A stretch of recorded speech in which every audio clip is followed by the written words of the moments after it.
गर्दी जमण्याचं म्हणजे आपण कोणासाठी जमवतो कधी कधी विचार करावा. तेच अगर आम्ही सगळ्यांनी सांगितलं असतं, जाहीर केलं असतं की चला आम्ही आज आजच्या सिंधुदुर्गामध्ये आमिर खानला आणतोय, शाहरुख खानला आणतोय, श्वेता ते उभं राहायला जागा नसते इथे, प्रचंड गर्दी झाली असती, हो की नाही?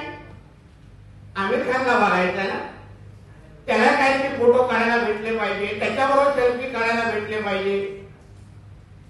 जे आमिर खान शाहरुख खान सारखे लोक जे ऑपरेशन सिंदूर होत असताना, आपला देश पाकिस्तानच्या विरोधात करत असताना, ज्या पहलगाम काश्मीर मध्ये जेव्हा आपल्या निरपराध लोकांना मारलं, जे कलाकार म्हणून ज्यांना आपण मोठं करतो, ज्यांना आपण प्रसिद्धी मिळवून देतो, ज्या लोकांना साधत त्या हल्ल्याची दखल घ्यायसाठी वाटली नाही, त्यांच्यासाठी अगर तुम्ही गर्दी जमवत असाल तर तुमच्या देशावर किती प्रेम आहे हा खरं म्हणलं तर प्रश्नचिन्ह वाटत लावला जातो.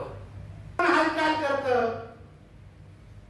निरपराध आपल्या लोकांना त्याला कोणी गोळ्या झाडल्या.